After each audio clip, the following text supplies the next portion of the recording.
Dando continuidade hoje na epístola do apóstolo Paulo aos Colossenses, no capítulo 1, versículo 3 até o versículo 8.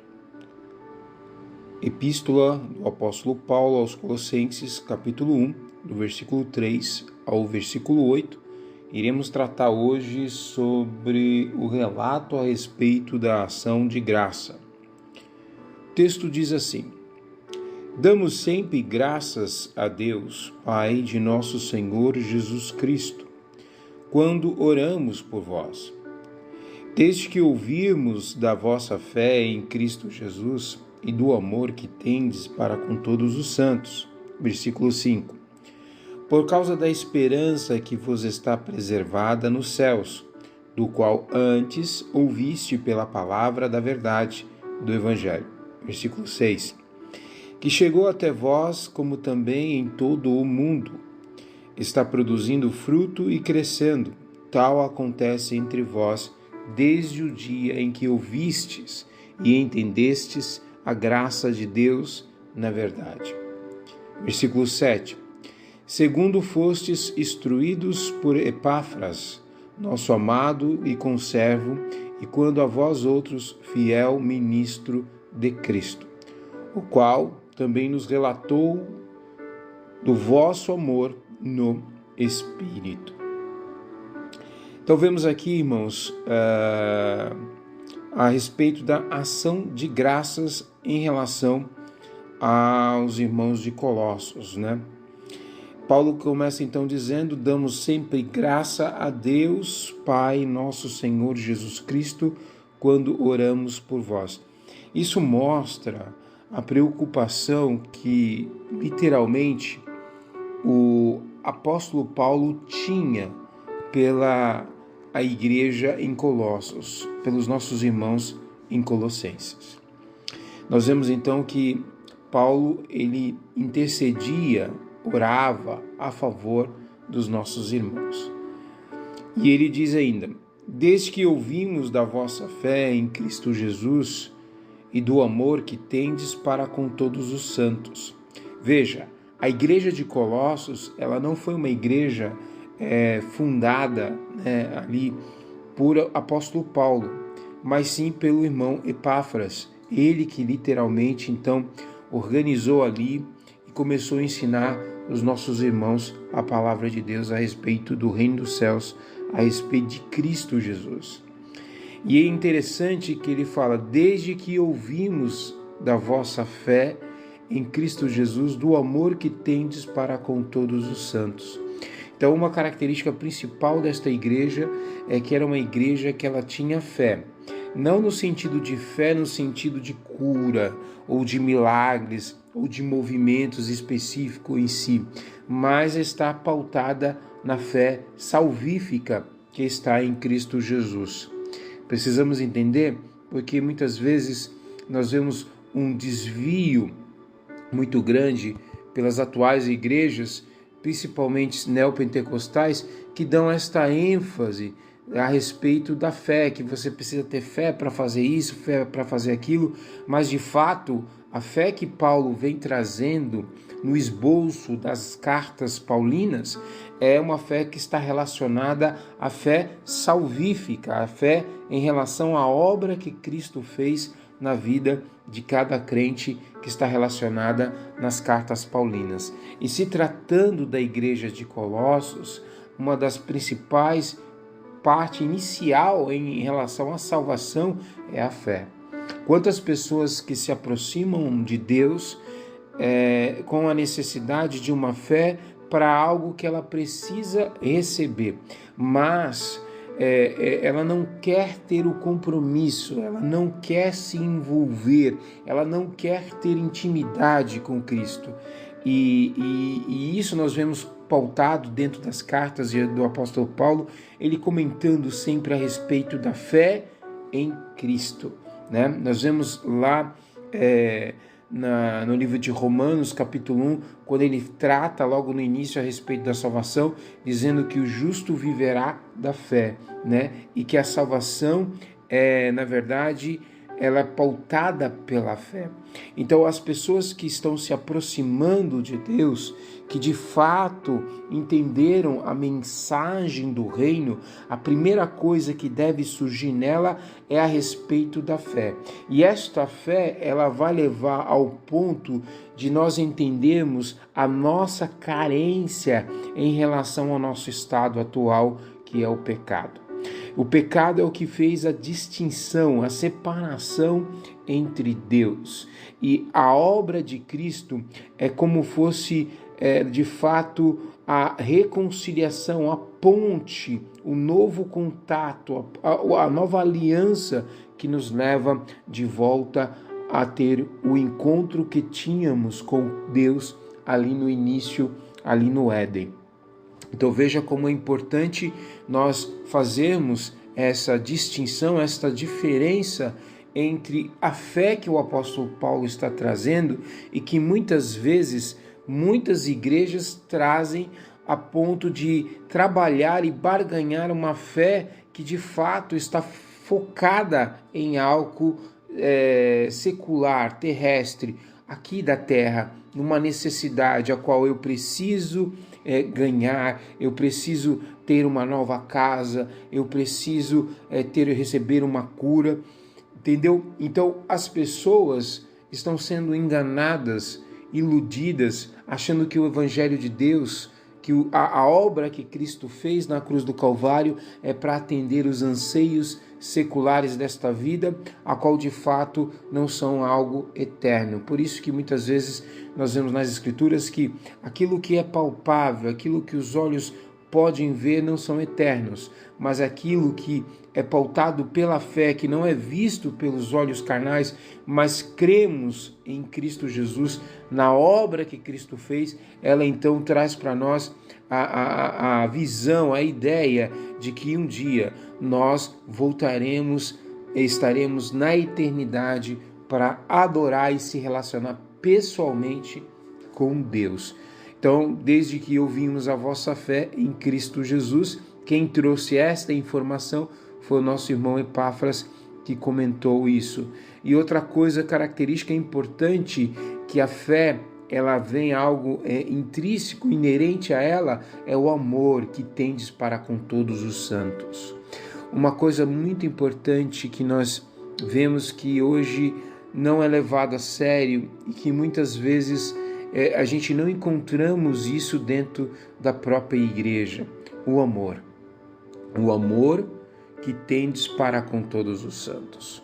O amor vamos dizer assim, seria o cartão de visita da igreja, seria o cartão de visita dos santos, a qual todos aqueles que estão de fato insertados em Cristo têm em seu comportamento, em sua palavra, em sua comunicação, o amor em Cristo Jesus pelos santos. Lembrando que nós já havíamos falado anteriormente nos versículos 1 e 2 do capítulo aqui, a respeito sobre a graça e sobre os santos e fiéis. Então, tudo isso está pautado dentro da relação de intimidade que temos com Deus. E esta relação, ela traz para nós a experiência do amor de Deus para com a nossa vida. Nós conseguimos entender o nosso estado de pecado, a qual nós estávamos destituídos da glória de Deus, e entendemos através da palavra de Deus e da obra de Cristo que fomos amados. E esse amor, ele não é um amor que traz o preconceito, o julgamento de condenação, mas é o amor que nos auxilia a cada dia a caminhar, a entender que muitas vezes podemos até cair, fracassar, estar fracos espiritualmente, mas entendemos que é este amor que nos sustenta. E este amor, ele interage no corpo de Cristo, ele interage em toda a igreja, e todos estão unidos ali, pautados pela graça de Deus em relação ao amor de Deus que está relacionado a todos os santos. Não vemos aqui Paulo discriminando como ele fez em Coríntio, que era uma igreja espiritual e que de fato eles não tinham a manifestação de Cristo, que era o amor, porque era uma igreja que estava dividida entre eles. Aqui não, nós vemos a igreja de Colossos, uma igreja que tinha amor com todos. É muito interessante isso, porque mostra a necessidade que temos, se de fato cremos em Cristo, se de fato vivemos a fé salvífica em Cristo, se de fato o Espírito Santo nos convenceu, né, do juízo, do pecado e da justiça de Deus, de fato, então, nós temos que extrair desta relação que temos com a graça, o amor de Deus para com os outros, tá? Versículo 5: por causa da esperança que vos está preservada nos céus, do qual antes ouviste pela palavra da verdade do Evangelho. Veja que o apóstolo Paulo, no versículo 5, ele fala por causa da esperança. Não é uma esperança pautada nas questões seculares. Aqui ele reconfirma o que estamos argumentando, que é uma esperança que está relacionada e preservada nos céus. Então veja, a igreja de Colossos era uma igreja que era ensinada na palavra e que a expectativa que ela tinha era algo que viria do céu. Eles estavam usufruindo da palavra de Deus e entendendo que a esperança deles estavam em Cristo Jesus. É diferente de muitas vezes das igrejas neopentecostais ou até mesmo das seitas que trazem dentro do seu esboço, dentro da sua pregação, uma esperança para a cura, a esperança de você sair daquele estado de miséria e literalmente Deus então deixar você rico diante dos homens. Então veja que a expectativa que Paulo está trazendo em relação à igreja de Colossos é uma expectativa eterna, tá? É essa ideia a qual eles ouviram a palavra da verdade do Evangelho. E outra coisa que me chama a atenção é que ele diz: ouviste pela palavra da verdade do Evangelho. Por que ele acrescenta verdade do Evangelho? Porque nós vamos ver diante do contexto que haviam pessoas que manipulavam, distorciam a palavra de Deus e traziam um evangelho fraudado, um evangelho enxertado pela lei, enxertado por tradições, enxertados pela visão humana, diabólica, demoníaca, e que muitas vezes as pessoas estavam seguindo um falso evangelho, que de fato a palavra evangelho, que quer dizer boa notícia, também trazia um aspecto de um evangelho falso, que de fato não estava pautado na verdade. Mas este não era o problema que estava tendo na igreja de Colossos, apesar que nós vamos ver que Paulo irá tratar de algumas questões a qual a igreja de Colosso começou a apresentar, e havia então na verdade um distúrbio aí em relação à verdade, e a igreja começou de fato a se envolver com algumas coisas, e aí Paulo então escreve esta carta para demonstrar à igreja qual continuar dentro, preservando e perseverando na palavra da verdade, que é o Evangelho de Cristo. E aí ele fala, da palavra da verdade, do Evangelho, versículo 6, que chegou até vós, como também em todo o mundo está produzindo fruto e crescendo, tal acontece entre vós desde o dia que ouvistes e entendeste a graça de Deus na verdade. Então, Paulo mostra que o resultado da palavra da verdade que trouxe o Evangelho, que chegou em Colossos, que foi levado ao mundo daquela época, que era a Ásia Menor, e foi gerando frutos e crescendo. Uma característica do Evangelho de Cristo é que ele vai gerar frutos e vai crescendo. Veja, muitas vezes o que vemos é um crescimento patrimonial. a preocupação em estabelecer templos. Não que isto seja errado diante da palavra de Deus, mas a maior preocupação é ostentar o crescimento em patrimônio, né? Numa boa catedral, uma boa igreja, né? Mas nós vemos que este não é o fruto que de fato o apóstolo Paulo está trazendo e falando a respeito de crescendo de fato o evangelho de Cristo aqui. Nós vemos que ele está falando em relação a pessoas que tiveram ouvindo a palavra, não só ouviram a palavra, mas também entenderam, compreenderam a graça de Deus na verdade. O que nós temos hoje é muitas pessoas ouvindo a palavra, mas elas não compreendem. Os seus ouvidos estão fechados para a verdade. O próprio o discípulo, o apóstolo João, ele comenta isso no Evangelho de João, capítulo 1, que muitas pessoas não querem se aproximar de Deus, não querem se aproximar da palavra, porque a palavra de Deus, ela reprova as nossas obras, porque vivemos uma vida de pecado. E diante da verdade, a palavra de Deus, ela constrange ao nosso modo de viver, ao ponto de que o Espírito Santo testifica para nós a necessidade de arrepender e de largarmos os nossos pecados.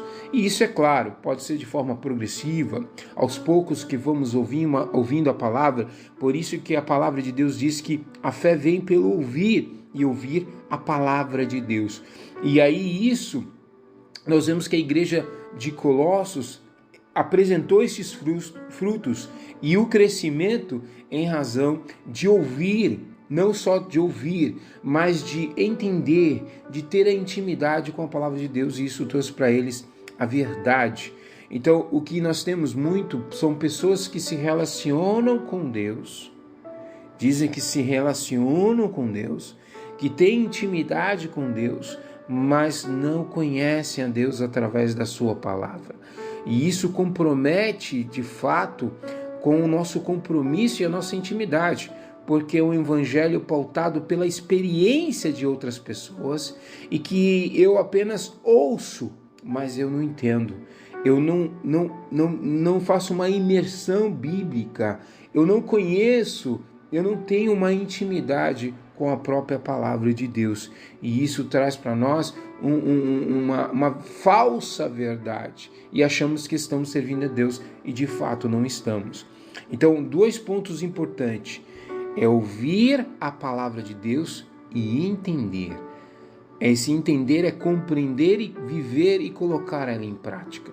Isso, é claro, será de forma progressiva, a qual o Espírito Santo vai testificando em nossos corações, a qual o Espírito Santo vai nos auxiliando em nossas fraquezas, como diz Romanos 8. E aí então, e vai intercedendo por nós com gemidos inexprimíveis, com uma oração sobre a nossa vida. E isso nós alcançamos a graça de Deus. E a graça de Deus vai aumentando em nossa vida. E isso vai gerando frutos de arrependimentos, frutos que estão relacionados em Gálatas, amor, benignidade, esperança, e isso vai sendo passado um para com o outro, e a igreja vai crescendo pela graça, pela palavra de Deus. Veja como é importante nós temos uma igreja que se preocupa em anunciar, em ensinar a palavra de Deus, para que então o fruto, possa então desenvolver frutos de arrependimento, e ali então o nome de Deus, através de Cristo Jesus, possa ser glorificado. Versículo 7. Segundo fostes instruído por Epáfras. Paulo dá a referência de quem é o irmão que traz a palavra da verdade, que Paulo então se relaciona com ele e faz parte ali do contexto, do convívio do apóstolo Paulo. Epáfras, que é o nosso irmão que estabeleceu esta congregação, e ele dá ênfase, olha, segundo fostes instruído por Epáfras, nosso amado e conservo, quanto a vós outros, fiel ministro de Cristo. Veja que Paulo traz então a memória da igreja de Colossos que Epáfras é o nosso irmão que ensina, que traz a instrução a respeito da verdade. E aí ele mostra o carinho que Paulo tem por ele, nosso amado conservo, enquanto a vós outros fiel ministro de Cristo.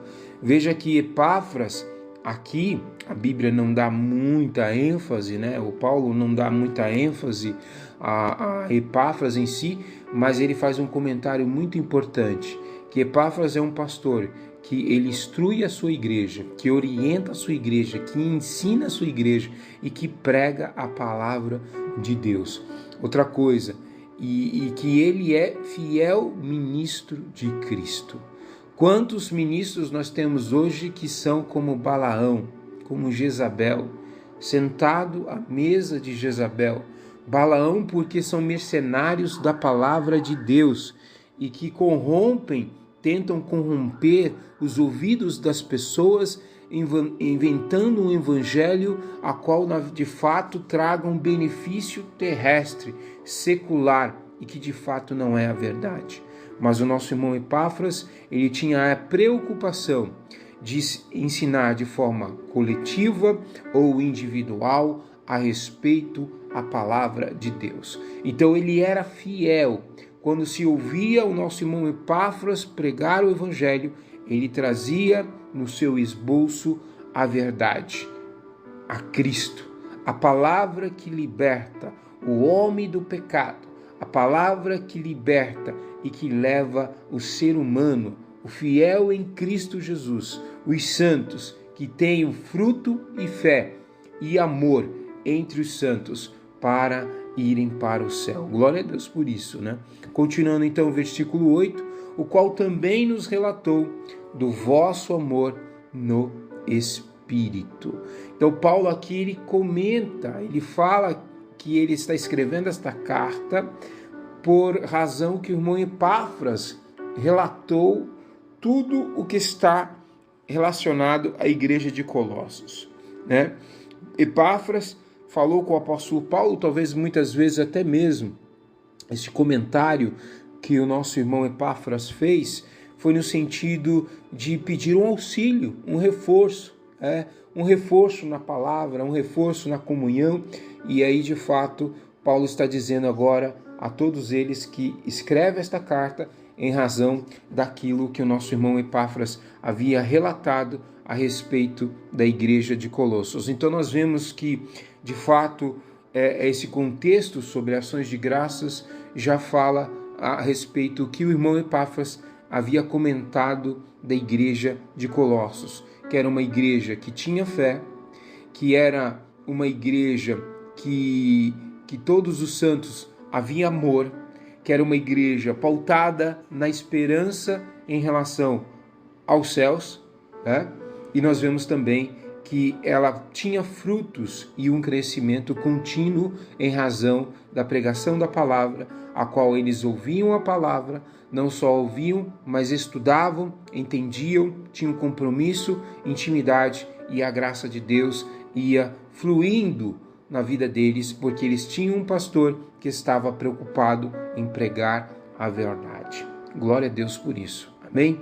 Vamos orar e agradecer a Deus. Senhor, nós te pedimos a tua graça nesta manhã, pedimos o teu perdão por todas as coisas que muitas vezes tenhamos feito, pedimos que tu possas falar no coração de cada um dos nossos irmãos e que venham compreender a necessidade de conhecer a tua palavra, assim como os nossos irmãos da igreja de Colossos venham então entender a necessidade de ouvir a palavra, de entender a palavra, para que em seus corações possam surgir a fé e diante disso possam ter a esperança de guardar esta palavra para que possamos ir literalmente ir ao céu. Por isso, Senhor, fala com cada um dos nossos irmãos, para que o seu coração possa se fortalecer e ser consolado através do Espírito Santo. É o que nós te pedimos e te agradecemos em nome de Jesus. Que o amor de Deus, a graça do nosso Senhor e Salvador Jesus Cristo e as doces consolações do Espírito Santo sejam com todos, e todos digam amém. Deus te abençoe. Paz.